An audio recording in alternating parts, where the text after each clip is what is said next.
Buenos días, jóvenes del grupo de 8AS, octavo cuatrimestre de la licenciatura en Derecho. Bienvenidos a la clase de Derecho Penal Acusatorio, fase intermedia, juicio oral y recursos. Bienvenidos a su clase del día de hoy, sábado 20 de febrero de 2021. Vamos a dar inicio a la misma con el tema de la etapa intermedia. Vamos a ver lo que es ahora la fase oral y vamos a hacer una introducción a la siguiente etapa, que es ya la del juicio oral. Como ustedes pueden darse cuenta, el tiempo va pasando y no nos podemos quedar atrás, nos falta todavía la etapa de juicio oral y lo que son los recursos o los medios de impugnación. Todo ello en el Código Nacional de Procedimientos Penales.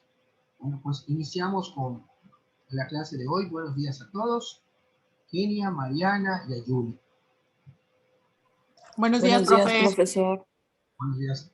Bueno, veíamos la clase pasada, la etapa intermedia es la segunda etapa de las tres que conforman el procedimiento penal acusatorio.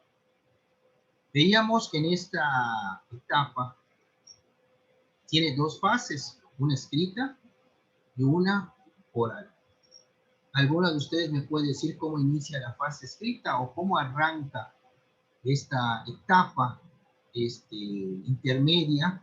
Lógicamente que empieza con la fase escrita, pero ¿cómo empieza? A ver, Julie.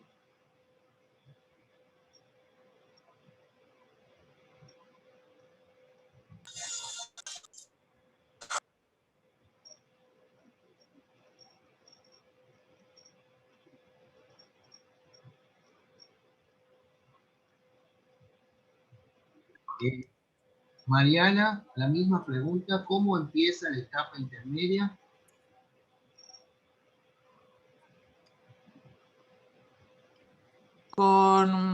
Debatiendo con el juez de control. No, eso ya es, no vas a debatir con el juez de control, vas a debatir en la fase oral, donde se lleva, cuando se lleva a cabo la audiencia intermedia, donde las partes ya van a empezar a debatir respecto a la depuración de pruebas, de hechos controvertidos. Va a venir otra figura que es lo de la exclusión de medios de prueba por parte del juez de control, pero no así empieza la audiencia, la etapa intermedia. ¿Cómo empieza la etapa intermedia? ¿Con el escrito de acusación que formula el MP? Así es, efectivamente. Veíamos la clase pasada que una vez que se cierra la fase complementaria de la investigación, el Ministerio Público tiene tres caminos tiene que pronunciarse de los 15 días siguientes, de que vence el término de la investigación complementaria, que es sobreseer parcial o totalmente el asunto, o bien la suspensión del proceso, o bien formular la acusación. En este caso, si se formula la acusación, se abre la etapa intermedia, y es precisamente por esta fase escrita, con la que inicia por la presentación del escrito de acusación ante el juez de control. Muy bien, y veíamos que la otra fase, la oral, es la que se llama audiencia intermedia, y es en donde... Es la que se culmina, ¿no? Ahora sí, lo que dijo Mariana. Sí, es la segunda parte de la etapa, si lo vemos así, y una vez que se cierre ya esa audiencia, ¿cómo va a cerrar esa audiencia? El juez va a dictar un auto de apertura a juicio oral, y ahí cierra, pero también ahí inicia el juicio oral, con ese auto de apertura a juicio oral. ¿Y qué es lo que hace? Pues tiene un tiempo para enviar los registros y poner a disposición del tribunal de enjuiciamiento si hay un detenido, pues a esta persona. Bueno, vamos entonces a ¿verdad? Esto era la introducción. No pierdan de vista, porque miren, jóvenes, yo les había dicho desde un principio, si ustedes se ubican en la cuestión de las 3 etapas, ustedes pueden saber en qué situación está, si van a defender a alguien. Usted ya veo que, por ejemplo, si yo le pregunto a Julie, a ver, Julie, ¿qué autoridades son las que intervienen en la primera etapa de investigación? O sea, la primera etapa que es la de investigación del procedimiento penal acusatorio. ¿Cuáles son esas autoridades, Julie?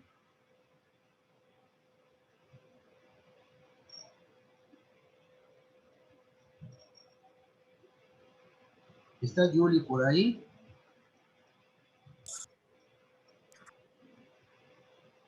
A ver. Etapa de investigación. Ya lo vimos eso desde el cuatrimestre pasado. Lo retomamos la clase pasada. ¿Cuáles son las 2 autoridades? A ver.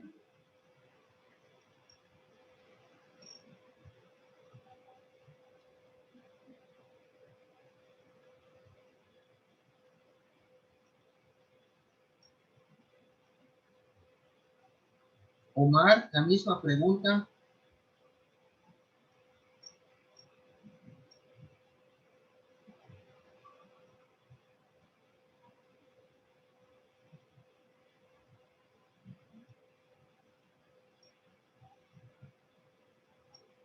Alberto Scholl, ahí que estoy viendo la misma pregunta, entrando y ganando. A ver, ¿cuáles son las 2 autoridades en la primera etapa?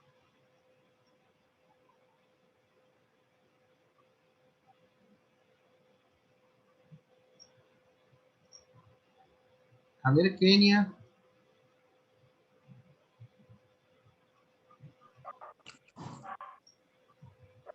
Una puede ser el MP y el otro los peritos, profe. No, no, los peritos no. Peritos, acuérdate que son sujetos Ok. del procedimiento. La etapa de investigación, ¿quién la lleva, Mariana? ¿Mm? ¿Ya diste la respuesta? El MP. Muy bien. Y cuando el MP, ¿a quién le envía la carpeta de investigación? Cuando ya va a judicializar el asunto. Al juez de control. Muy bien. Entonces, ¿cuáles son esas 2 autoridades? El MP y el juez de control. Así es. Así es. O sea, digo, ya lo conversamos, ya lo platicamos, ya pusimos ejemplos. Es claro, o sea. Otra pregunta. A ver, Omar, ¿en qué consiste la llamada audiencia inicial?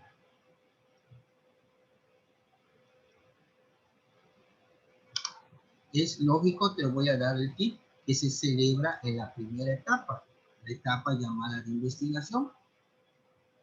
Es más, se celebra en lo que es la etapa de investigación, fase inicial, porque acuérdense que la última audiencia dentro de esa audiencia inicial está la que se señala el término para que el MP pueda concluir su investigación, o sea, la investigación complementaria. O sea, con eso va a terminar esa etapa, esa fase y esa etapa. Entonces, estamos hablando de etapa de investigación, fase inicial. Audiencia inicial, ¿en qué consiste, Alberto? Ya creo que se fue Omar, ya no lo veo acá. Pero bueno, a ver, Alberto. Audiencia inicial.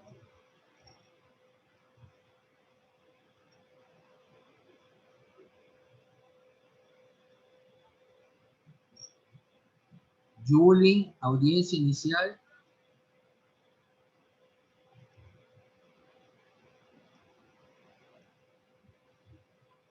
Kenia. La audiencia inicial. A ver.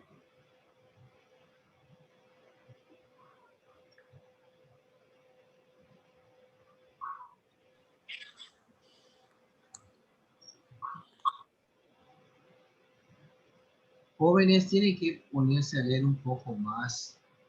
Esto, la clase, la estoy haciendo lo más práctica posible que se pueda, porque es lo mismo, se van digo, a acordar de mí cuando estén en la calle, porque es lo mismo que de lo que se litiga en materia penal, lo que estamos viendo en clase. No me estoy metiendo a cuestión que si teorías, no, no, estoy siendo demasiado práctico en base al Código Nacional.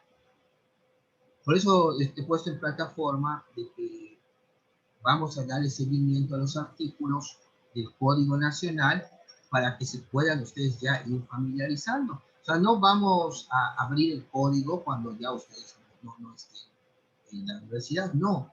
Esto que les estoy diciendo les va a servir de mucho, incluso en la calle, así como se los estoy explicando. La audiencia inicial, imagínense que les va a ver un cliente X, y les dice, oiga, está detenido mi hijo. Cuando oigan, está detenido mi hijo, lo primero que van a pensar ustedes, primero se van a ubicar, bueno, ¿en dónde está detenido? ¿En el Ministerio Público? ¿Ante un juez de control? ¿A disposición de un juez de control? ¿Será que ya lo juzgaron? ¿Lo condenaron? ¿Está en la cárcel? O sea, si dice que está detenido, pues hay que ver. Pero eso, ¿cómo van ustedes a tener la pauta? En base a las 3 etapas que ya les dije. Si le dice, ¿y cuándo lo detuvieron? Lo primero que van a decir, bueno, ayer lo detuvieron. Entonces, si tú te dicen ayer, entonces no puede ser que esté puede ser, miren, puede ser que esté con un juez de control en este aspecto. Puede haber una orden de aprehensión. Acuérdense que el juez de control recibe al detenido cuando lo pone a disposición del Ministerio Público, porque el Ministerio Público lo tuvo igual, bueno, lo tuvo como retenido, y tiene 48 horas para resolver su situación, ya sea que lo ponga en libertad, puede seguir investigando, o lo judicializa la carpeta y pone a disposición al detenido después de control, pero porque ya tenía el detenido. Pero si no lo tiene, puede ser que una carpeta de investigación se judicializó y se solicitó orden de aprehensión. Entonces, decretaron la orden de aprehensión y ya la cumplieron los ministeriales. Y ya pusieron a disposición del juez de control al detenido. Pero ojo, si ya, ¿cuándo lo detuvieron? Ayer. Bueno, entonces ya lo habrán puesto a disposición del juez de control y ya se estará llevando a cabo la audiencia inicial. Parece que el motivo para el objetivo cuando se pone a disposición del juez de control a una persona es para formularle la imputación. Se refiere a cuando, profe, es cuando ya se le dice de que se le acusa, ¿no? Así es, eso es, efectivamente. Okay. Formular la imputación es decirle de qué se le acusa. O sea, nada más enterarlo. Porque después viene la otra audiencia que se llama oportunidad para declarar. ¿Quiere usted declarar? O sea, no lo puedes obligar porque es un derecho. Después viene la otra audiencia que es la solicitud de vinculación a proceso. Le van a preguntar al Ministerio Público, va a solicitar que se le vincule al proceso, va a exponer sus elementos para que efectivamente lo vincule el juez. Después le va a preguntar, ¿quiere usted que resuelva ahora, en 72 horas? Y diga, no, voy a solicitar la duplicidad de término, que sean 144. Entonces la vinculación al proceso es en el momento 72 o 144 horas, si lo solicita el imputado. Después que viene la solicitud de medidas cautelares, y la última es señalar el tiempo para concluir la investigación complementaria. Todo eso es la audiencia inicial. Pero, ojo, pero si el juez de control recibió un detenido del Ministerio Público, entonces hay una audiencia antes de la imputación que se llama el control de la legal detención. Ahí va a resolver si a la persona se lo detuvieron en flagrancia o en caso urgente que el Ministerio Público lo haya mandado a detener, va a ver si se cumplieron los requisitos antes de entrar a la imputación. Entonces, tenemos, cuando hay un detenido que recibe directamente el juez del Ministerio Público, hay el control de la legal detención, la formulación de la imputación, la oportunidad para declarar, la solicitud de vinculación a proceso, la solicitud de medidas cautelares y el término para concluir la investigación complementaria. Y una vez que tenga el término, bueno, ¿qué vas a hacer, Ministerio Público? Ya les dije los 3 caminos. Entre esos está la acusación. No, voy a acusar, ok. Presenta su acusación entre los 15 días. Se abre la etapa intermedia. Por eso, entonces, aquí hay 2 caminos y les digo al cliente. Lo detuvieron ayer, es ver quién lo tiene. Si lo tiene un juez de control y lo detuvieron ayer, es porque hay una orden de aprehensión.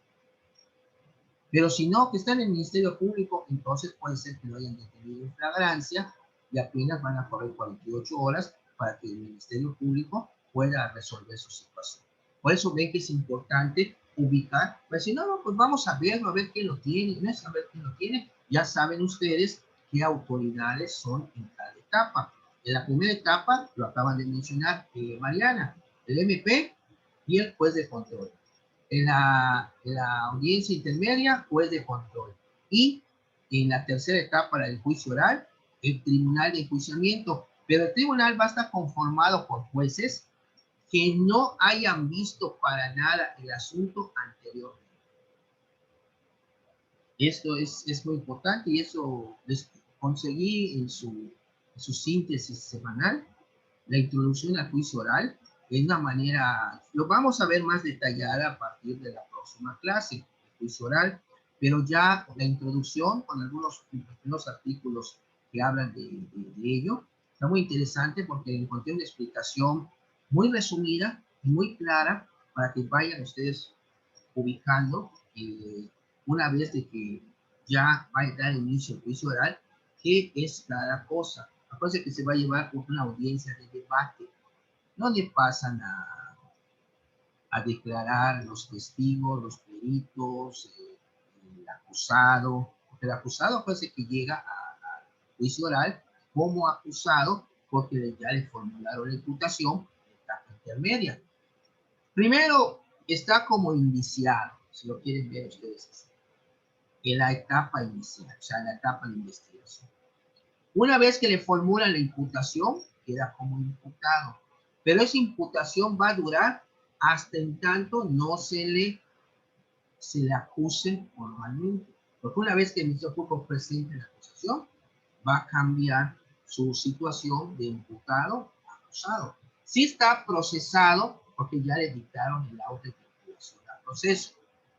El auto es sujetarlo al proceso. Pero si vemos imputado, es imputado procesado. Llega en su calidad de acusado, ¿ok? Después va a cambiar su situación a sentenciado, pues lógicamente hasta que se dicte la sentencia en la tercera etapa. Bueno, pues vamos a dar inicio a lo que es la fase oral de la etapa intermedia. Los que tengan a la mano su Código Nacional, en el artículo 341 que habla de la citación a la audiencia. El juez de control, en el mismo auto en que tenga por presentada la acusación del Ministerio Público, va a señalar la fecha para que se lleve a cabo la audiencia intermedia, la cual deberá tener lugar en un plazo que no podrá ser menor a 30 días ni exceder de los 40 días naturales, una vez que se presenta la acusación. O sea, se presentó la acusación y el juez tiene para señalar cuándo va a ser la audiencia oral, va a ser la audiencia intermedia, la fase oral, pero no puede ser menor de 30 días ni mayor de 40. ¿Qué quiere decir? Que 40 días, pero naturales. Aquí no vamos a contar como en la cuestión de los amparos, que no cuentan los días inhábiles, no. Aquí estamos hablando de días naturales, hábiles e inhábiles. 40 días estamos hablando de un mes con 10 días. Y todo lo que se haga por escrito, la acusación, contestación de la acusación, donde hace las observaciones, tiene que ser previo a esta audiencia intermedia de la fase oral. Bueno, previa a la celebración Previa a la celebración de la audiencia intermedia, el juez de control podrá, por una sola ocasión y a solicitud de la defensa, diferir hasta por 10 días la celebración de la audiencia intermedia. Para tal efecto, la defensa deberá exponer las razones por las cuales ha requerido dicho diferimiento. O sea, si estamos hablando de que la audiencia intermedia es en 40 días naturales, digo, una vez que admite el juez la acusación por parte del Ministerio Público, podrá diferir la audiencia por 10 días más, ya estaríamos hablando por 50 días. Pero tiene que justificar por qué está solicitando que se difiera la audiencia hasta por 10 días más. Entonces, si se dan cuenta, pues tendría ya más tiempo para prepararse mejor el defensor. El artículo 342 señala la inmediación en la audiencia intermedia. ¿Alguien me puede decir en qué consiste el principio de inmediación?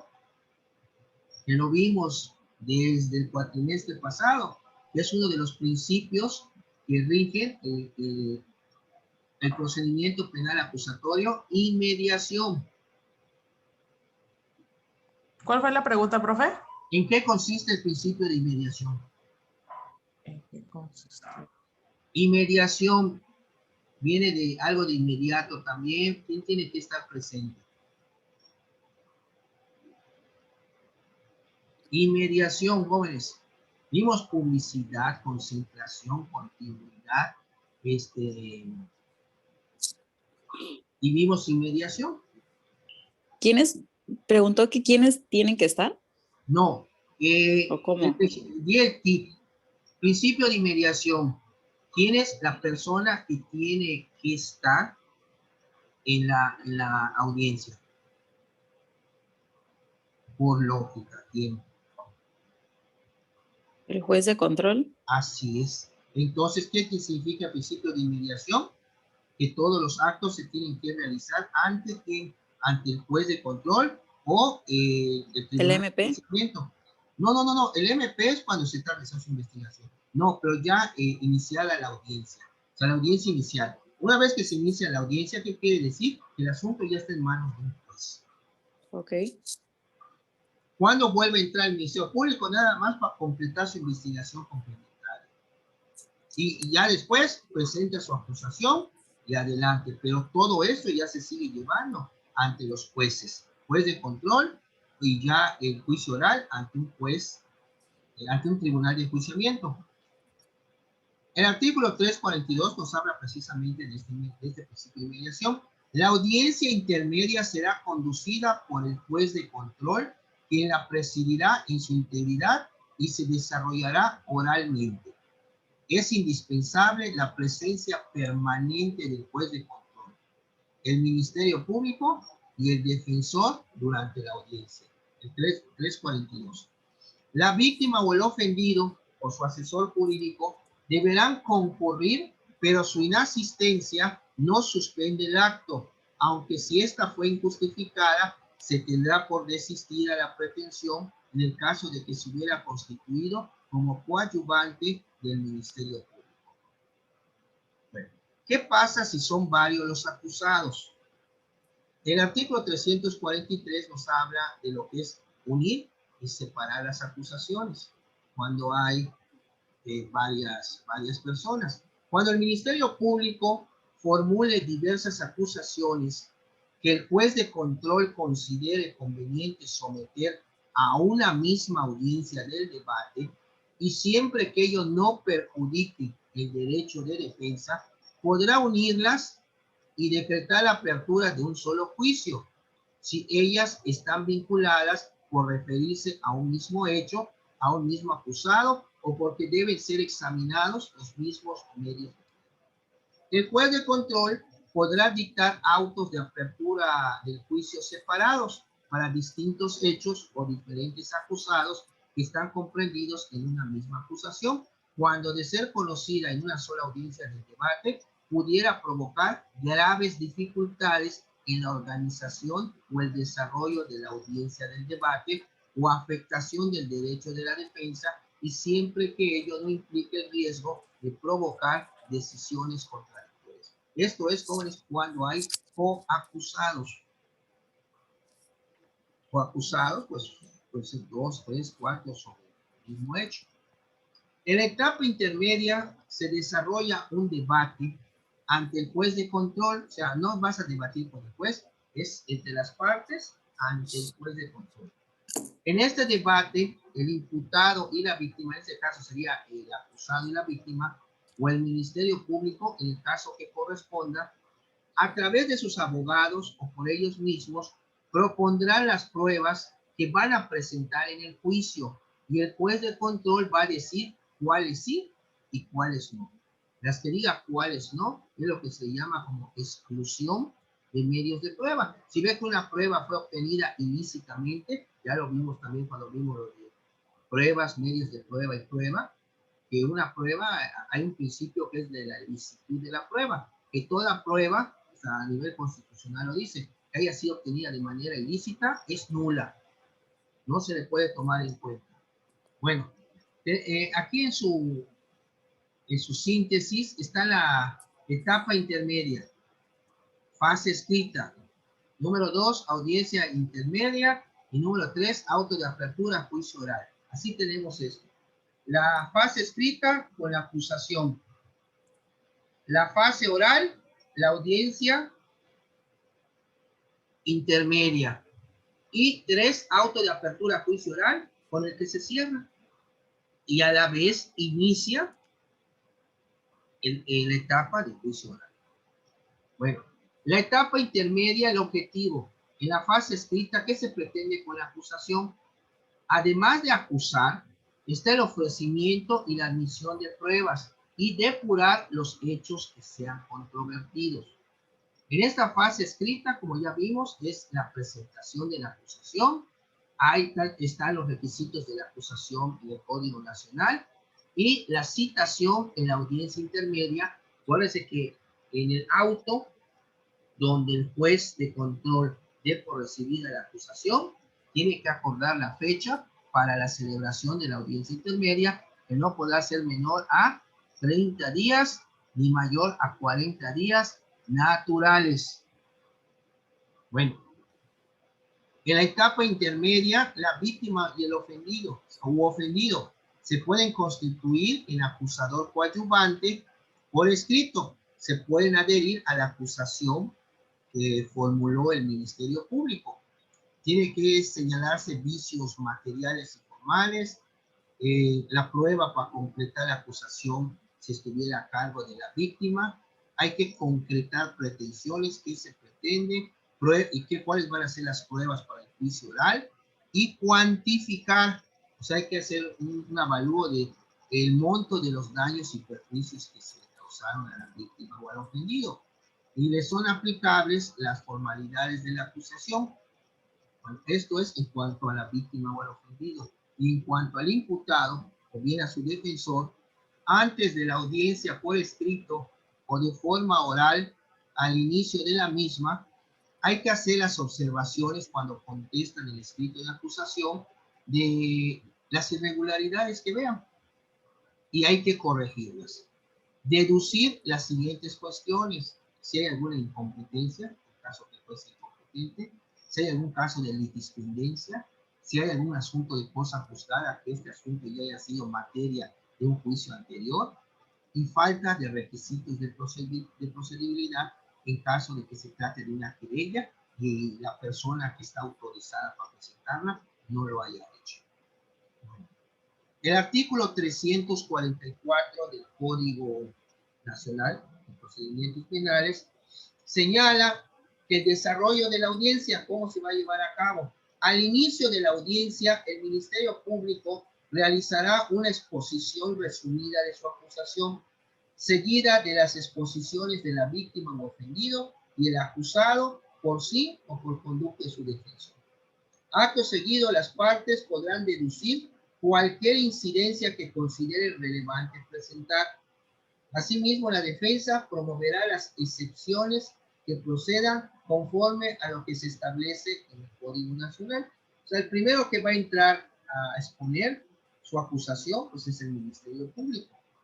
va a hacer una exposición resumida de lo que fue su acusación y enseguida va a pasar la víctima al ofendido para hacer también su exposición y ya después el acusado por sí mismo o bien lo va a hacer por conducto de su abogado defensor.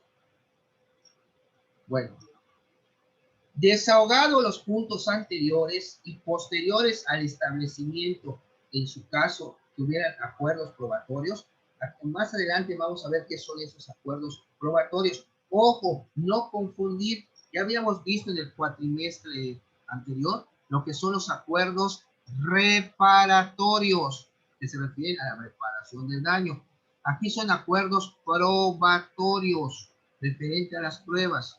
El primero que vimos el cuatrimestre pasado se refería a los acuerdos que se puede llegar con la víctima, con la anuencia también del Ministerio Público, para cubrir el daño que se causó, pagarlo, repararlo. Estos son acuerdos reparatorios. Aquí no, estamos hablando de acuerdos probatorios. Bueno,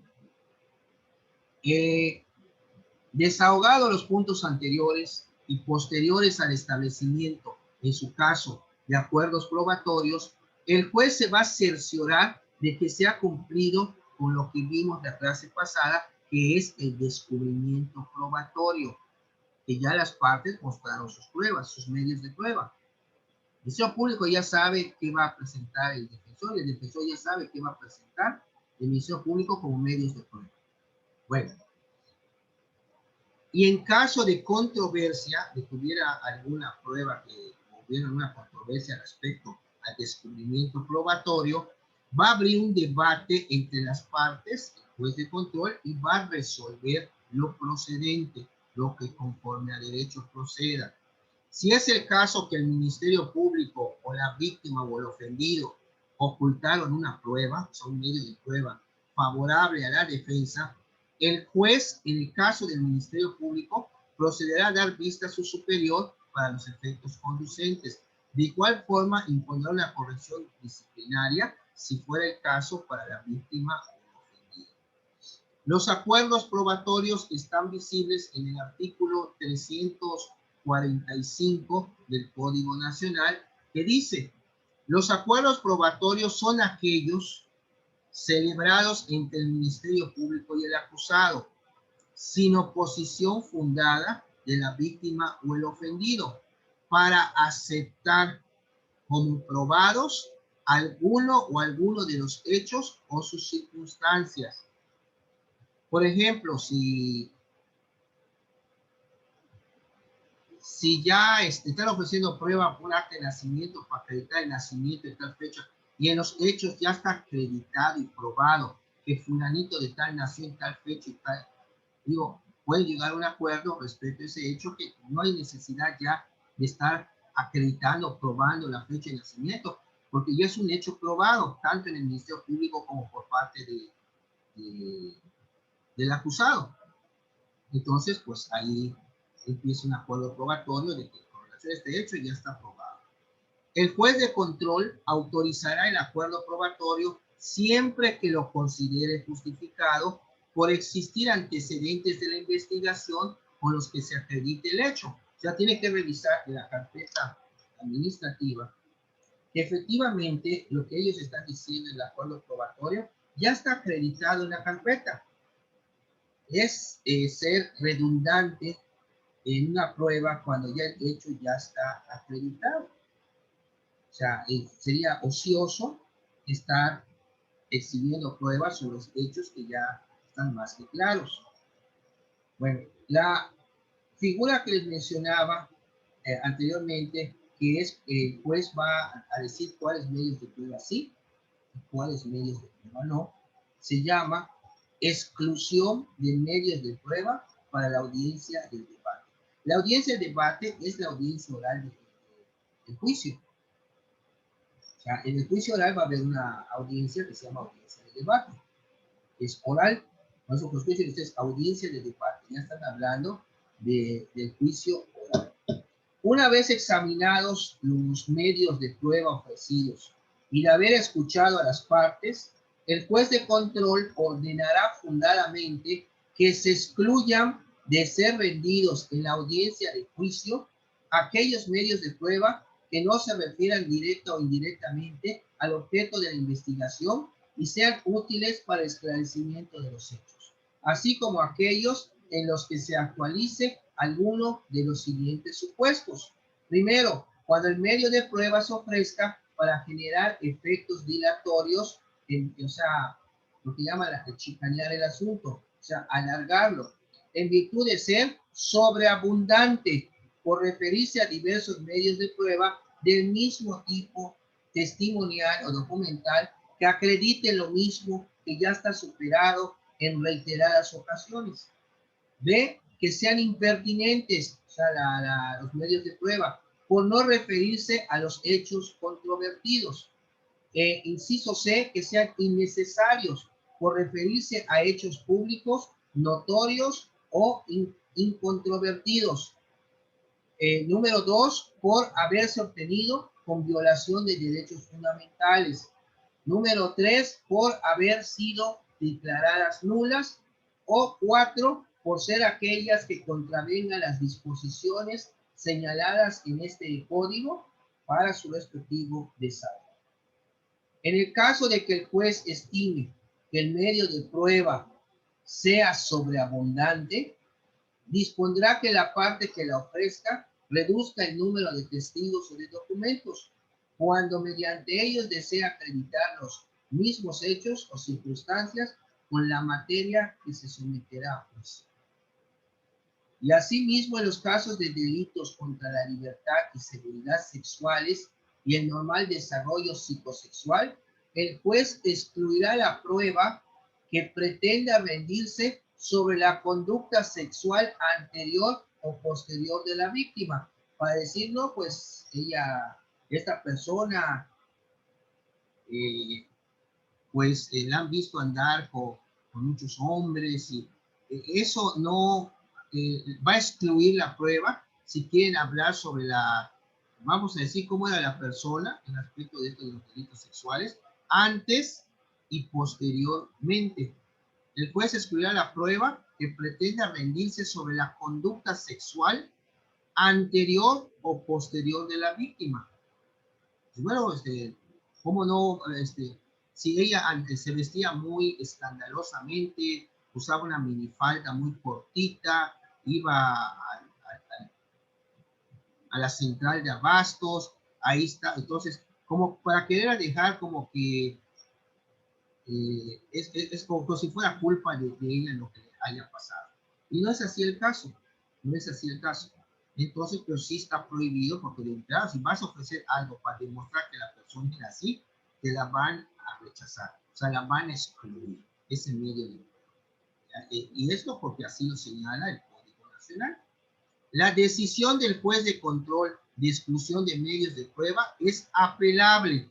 ¿Qué quiere decir? Si te excluyen una prueba, puedes apelar para que entonces una autoridad superior conozca el asunto y diga si estuvo en lo correcto o no el juez de control. Bueno, el artículo 347 menciona respecto a lo que les decía, con lo que cierra la etapa intermedia y abre la etapa de juicio oral, que es el auto, pues el auto es un acuerdo, auto de apertura a juicio.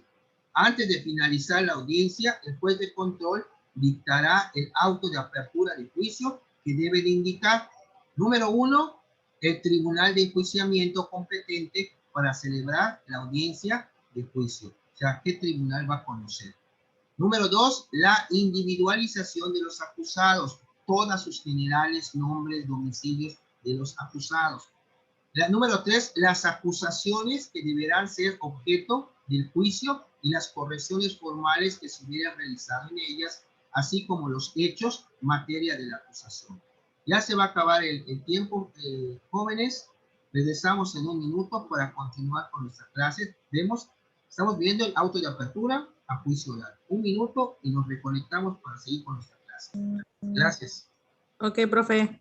Saque los globitos con café.